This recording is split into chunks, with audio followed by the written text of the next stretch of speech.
श्रीराम समर्थ. श्री गणेशाला, शारदेला, समर्थ सद्गुरू संत सज्जनांना वंदन करून क्षणभर नामस्मरण करूया वारी मनाची, गाऊ गाथा संतांची. विठ्ठल रखुमाई जय जय विठ्ठल रखुमाई, विठ्ठल रखुमाई जय जय विठ्ठल रखुमाई. विठ्ठल विठ्ठल विठ्ठल विठ्ठल, विठ्ठल रखुमाई जय जय विठ्ठल रखुमाई. विठ्ठल रखुमाई जय जय विठ्ठल रखुमाई. पंढरीनाथ भगवान की जय. श्रोते हो नमस्कार. श्रोते हो, ईश्वरीय अधिष्ठानाची प्रचिती प्रत्येक क्षणाला घेता येते, पण त्याकरता पाहिजे श्रद्धा, भक्ती, अंतःकरणात शुद्ध भाव आणि त्या परमात्म्यावर अतूट विश्वास. हा विश्वास क्षणार्धात काय घडवू शकतो याची प्रचिती काल माऊलीच्या पालखी प्रस्थानाच्या वेळी सगळ्यांनी बघितली. 3 दिवस अथांग पाण्याने भरून वाहणारी इंद्रायणी माता काल माऊलींच्या पालखी प्रस्थानापूर्वी तासभर आधी जाण्याकरता सहज पुलाचा रस्ता मोकळा करून देते. किती हो आनंद, कितीही भगवंताची अलौकिक अशी प्रचिती सहज डोळ्यांनी बघायला मिळाली, सहज. पण याकरता खरंच मंडळी, जो संतांनी विश्वास देवावरती ठेवला तो विश्वास आपल्या अंतःकरणात असणं गरजेचं आहे. म्हणून तर तुकाराम महाराज आवर्जून म्हणले की ही प्रचिती घ्यायची असेल तर आधी संतांकडे जा, सद्गुरूंकडे जा. समर्थत म्हणतात, गुरुहोणी देव मोठा, ऐसे म्हणेल तो करंटा. आधी महत्त्व कुणाचं? सद्गुरूंचं, संतांचं. म्हणतात ना, गुरु थोर की देव थोर म्हणावा. कुणाला मोठं म्हणायचं? नमस्कार आधी कुणासे करावा. आधी कुणाला नमस्कार करणार? मला वाटते तो गुरु थोर आहे. गुरूंचा अधिकार, संतांचा अधिकार फार मोठा आहे. का? कारण तयांच्या कृपेने रघुराज भेटे. सद्गुरुनाथ महाराज की जय. संतांच्या, सद्गुरूच्या सानिध्यामध्ये भगवंताची भेट ही अलौकिक असते. म्हणून तर तुकाराम महाराज तुम्हाला मला आवर्जून सांगतात, संतांची या गावी प्रेमाचा सुकाळ, नाही तळमळ दुःखलेश दुःखलेश. संतांची या गावी प्रेमाचा सुकाळ, तेथे मी राहीन होऊन याचक. घालतील भीक तेची माझ संतांची या गावी प्रेमाचा सुकाळ. तुका म्हणे तेथे आणिक नाही पारी, म्हणून भिकारी जालो त्यांचा संतांची या गावी प्रेमाचा सुकाळ. संतांच्या सानिध्यामध्ये प्रेमाचा सुकाळ, नाही तळमळ दुःख लेश. संसारात नेमकी हेच घडतं. ज्याच्या सानिध्यात जाऊ त्याच्या सानिध्यात दुःख क्लेश निश्चित आहे. बघा, आपल्याला माहिती आहे, आपण प्रपंचाचा वारंवार अनुभव घेतो. प्रपंचामध्ये आपल्याला याच दुःखाला सामोरं जावं लागतं आणि संतांजवळ गेल्यावर अगदी त्याच्या विरुद्ध. तिथे दुःख नाही, क्लेश नाही, तळमळ नाही, तिथे फक्त प्रेमाचा सुकाळ. म्हणून तिथे याचक होऊन राहिलं पाहिजे. त्यांच्या घरी भगवंताच्या नामाचं भांडवल आहे, जिथे अखंड कीर्तनाचं अमृतपान आहे. तिथे कशाची कमी असणार आहे? म्हणून तर तुकाराम महाराज म्हणाले ना की म्हणून भिकारी झालो त्यांच्या दारासमोर जाऊन भिकारी झालो. अर्थात काय, श्रोते हो, लीन झालो, दीन झालो, अगदी सगळा विश्वास त्यांच्या चरणावरती ठेवला. हे फार महत्त्वाचं आहे. आणि त्याने जीवन धन्य होणारे हे त्यापेक्षा निश्चित आहे. काल आपण ऐकलं की स्वतः भगवंताच्या आज्ञेने अनेक भगवत भक्तांनी या कलियुगामध्ये भगवत भक्तीच्या प्रचारार्थ पुन्हा अंशरूपाने अवतार घेतला. पण तो अवतार जेव्हा घेतला तेव्हा त्यांचं आचरण अगदी मनुष्यांप्रमाणे, भगवंताच्या आज्ञेने भगवंताला विनंती केल्याप्रमाणे भगवंताचे 2 भक्त अयोनी संभव जन्माला आले. या दोघांनीही भगवंताला विनंती केली होती. ते म्हणती पयोब्धिवासा, आम्ही न जाऊ की गर्भवासा, आम्ही गर्भवास स्वीकारणार नाही. अयोनी संभव ऋषिकेशा, जन्म देई आम्हासी, आम्हाला अयोनी संभव जन्म पाहिजे. ऐसे ऐकोनी जगज्जीवन, देवांनी ऐकलं. बाल्य दिथले त्या कारण, शुक्तिकेचे पोटी घालून वर्ष ते घनी टाकिले. एक पडिला भागीरथीत, एक पडिला भीमरथीत, प्रवाहे वाहत येत, स्मरण करीत ते ऐका. दोघही जण अयोनी संभव जन्माला येणार.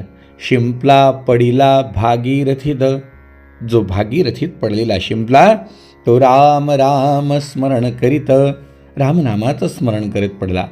दुजा पडिला भीमरथीत, तो विठ्ठल विठ्ठल म्हणत निज छंदे. राम भजन करीतो शुक, राम भजन करणारा शुकाचार्यांचा अवतार. तर उद्धव पांडुरंग उपासक, उद्धवांची स्वारी, पांडुरंगाची उपासना करणारे प्रवाही वाहता देख, काय कौतुक वर्तले. प्रवाहात वाहत वाहत आले. तो एक भीमरथीत, भीमेच्या पंढरपूरला जी चंद्रभागा म्हणून वाहते तिच्या काठावरती, या चंद्रभागेच्या काठावर पंढरी नावाची नगरी आहे.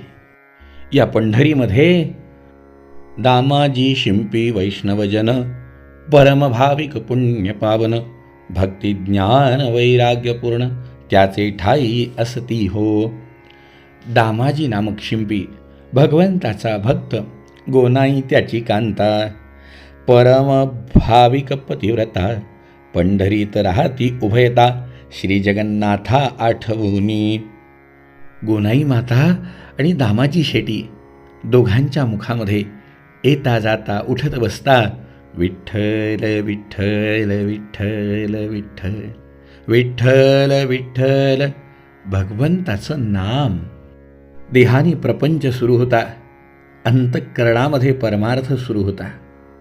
असं असलं तरी समर्थ म्हणाले ना की प्रपंची पाहिजे सुवर्ण आणि परमार्थी पंचीकरण. प्रपंची ते भाग्य, परमार्थी वैराग्य, दोन्ही यथायोग्य दोन्हीकडे. परमार्थ करायचा तर वैराग्य ठीक आहे, पण प्रपंच करायचा तर भाग्य पाहिजे. ही गोनाई रोज दामा शेटींना म्हणायची, अहो आपण रोज पांडुरंगाच्या दर्शनाला जातो, अखंड त्याचं नामस्मरण करतो. अहो पंढरीनाथाला म्हणा ना, पोटी नाही पुत्र संतान, गोनाई म्हणे पतीला ऐकून. अहो तुम्ही पांडुरंगा पाशी जाऊन एक पुत्र मागावा. पांडुरंगाला म्हणा आम्हाला एक पुत्र दे. दामा शेटी म्हणे तू अज्ञान. दामा शेटी म्हणाले, अगं वेडे, आपण वृद्ध दोघे जण, अगं आता कसं शक्य आहे? देव कोठवण संतान आपणा कारणे देईल. आपण दोघेही वृद्धत्वाकडे वाटचाल करतोय. अगं हे शक्य आहे का? किडीने खादले असता बीज, पेरिता सिद्ध नवे काज, देवी संतान मागता तुझं. का ग तुला कसं काय शक्य वाटतंय? वर्षा ऋतू गेलिया सरून, वर्षा ऋतू निघून गेला, कैसा इच्छिता वर्षे लघन, आणि मग जर पाऊस पडायचं म्हणते, कसं शक्य आहे? नाही ग, आंबियाचे वृक्षासी फळे नाही ती श्रावण मासी. नाही ग, ते शक्य नाही आता. कांता म्हणे प्राणनाथा. अहो गुणाई माता तशी हुशार हो. तिने बघितलं, तुम्ही म्हणता हे ठीक आहे, बरोबर आहे, पण परी सर्वांवरिष्ठ ईश्वरी सत्ता. पण तुम्हीच तर मला सांगितलंय ना की सगळ्यात श्रेष्ठ काय तर ईश्वरीय सत्ता आहे. मग अहो मला सांगा, जर रामावतारी रघुनंदन समुद्री तारिले पाषाण आम्हा वृद्धा देता पुत्रसंतान संकट तयासी कोणते, त्याला अशक्य काय असणार आहे. दामा शेट्टींनी हे ऐकलं. काय हो, शांत बसावं लागलं त्यांना. तिथून उठले, महाद्वारावर गेले, साष्टांग भगवंताला दंडवत घातलं. मग महाद्वारी जाऊन देवासी केले साष्टांग नमन. म्हणे कांता इच्छे पुत्र संतान होई प्रसन्न श्रीहरे. भगवंताला सांगून दामा शेट्टी घरी आले. रात्र झाली, दोघंही पहुडले. दुसऱ्या दिवशी दामा शेट्टी भीमातटी स्नानासाठी गेले आणि काय आश्चर्य हो, तो भीमातटी वाहत शिंपला आला अकस्मात. दामा शेट्टीने जात जात घेतला सत्वर ते धवा. उकलोनी पाहता तै क्षणी तो लावण्य बाळ देखिला नयनी. जैसे मातेच्या उदरातुनी येची क्षणी उपजले. नवजात शिशु त्या एका दिवसाच्या शिशुप्रमाणे त्या शिंपल्यामध्ये अपत्य पाहिलं. देखोनी चिंतावले मन, म्हणे यासी स्तनपान करविल कोण. तैसाची वस्त्रात गुंडाळून आला घेऊनी घरासे. दामा शेट्टी घरी आले. अहो बायकोला आवाज देत आहेत, गुणाई गुणाई गुणाई, हे बघ हे बघ. अगं बघ, भगवंतानी आपली हाक ऐकली ग, आपली हाक ऐकली. अहो गोनाईच्या मांडीवर त्या बाळाला दिलं. तत्क्षणी वृद्धपणी आला पाण्हा. काय भगवंताची लीला आहे ना, खरंच हो. प्रसन्न करुणी पुरुषोत्तमा पुत्र मागितला मेघश्यामा. म्हणून नाम ठेविले नामा अद्भुत प्रेमा तयावरी. भगवंताच्या कृपेने प्राप्त झालेल्या मुलाचं नाव यांनी नामदेव असं ठेवलं. श्रोते हो, आपल्याला माहिती आहे या दामा शेट्टींचा भगवंताला रोज नैवेद्य दाखवण्याचा नियम होता. हळूहळू मुलगा वाढायला लागला. या दामा शेट्टी आणि गोनाईंच्या मुखामध्ये अखंड विठ्ठलाचं नाम, भगवंताच्या नामाचं प्रेम नामदेवांना उपजत तर होतंच हो, पण या दोघांच्या सानिध्यात भगवत भक्तीचा लळा लागला. आपल्याला माहिती आहे, एक दिवस घटना अशी घडली. दामा शेट्टींना काही कामानिमित्त, व्यापाराच्या निमित्तानं बाहेरगावी जायचं होतं. म्हणून त्यांनी त्या 5 वर्षाच्या नामदेवांना भगवंताला नैवेद्य दाखवण्यासाठी पाठवलं. रावळामध्ये नामदेवांची स्वारी गेली. भगवंताचं पूजन अर्चन आटोपलं. नामदेवांची स्वारी आईने बजावलंच होतं. बाबा रोज देवाला जीव घालायला जातात, आज तू जीव घालून ये. भगवंतासमोर नैवेद्य ठेवला. नामदेवांची स्वारी हात जोडून देवाला प्रार्थना करते, देवा जेवायला चला. घ्या प्रसाद तुम्ही दया घना. नामदेवांची स्वारी देवाला आळवतीये, देवा जेवायला चला. श्रोते हो, नामदेवांना कुठे आपल्यासारखी नैवेद्य दाखवायची पद्धत माहिती होती ना. आपलं तर एकतर नैवेद्य दाखवायलाच उशीर, आणि त्यातही असं पाणी फिरवायचं, असं ताट उचलायचं, चला जेवायला. नाही हो, नामदेवांची स्वारी अंतःकरणापासून देवाला आळवती आहे, हात जोडून वारंवार म्हणती आहे, म्हणे जय जय कृपावंता, उशीर झाला पूजे करिता, म्हणून या पंढरीनाथा रागचित्ता आला का. अहो देवा, मला उशीर झाला म्हणून आपण रागवलात का. नका हो देवा, असं करू नका. तुम्ही जर प्रसाद घेतला नाही तर घरी गेल्यावर आई माझ्यावर चिडेल हो. हा अन्याय जगन्नाथा, न जेविसी आता म्हणून पाषाण मूर्ती जेवेल कैसी हा विकल्प नाही निज मानसी नामा स्फुंदे ओक्सा बोक्षी म्हणे ऋषिकेशी जेविका.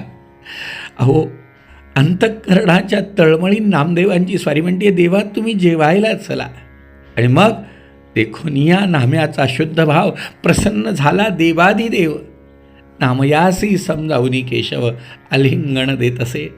काय भाग्य त्या 5 वर्षाच्या बालकाचं. पंढरीनाथाची स्वारी प्रत्यक्ष प्रगट झाली. अहो देवानी त्याला समजावून सांगितलं अरे नाम्या देव कुठे जेवतो का. नामदेवराय म्हणाले देव कधी बोलतो का. तू बोलतोय ना चल जेवायला. भगवंताला जेवू घातलं आणि नामदेवांची स्वारी घरी आली. श्रोते हो, ज्या वेळेला ताट अगदी रिकामं पाहिलं तेव्हा गोणाई आश्चर्यचकित झाली. गोणाई मातेने विचारलं नामदेवा नामदेवा अरे हे ताट कोणी संपवलं. नामदेवांची स्वारी म्हणली आई देवाला जेवू घालून आलो. श्रोते हो, गोणाई माता विचारात पडली आणि पुढे एक अलौकिक घटना घडली. ती ऐकूया उद्याच्या भागामध्ये. जय जय रघुवीर समर्थ.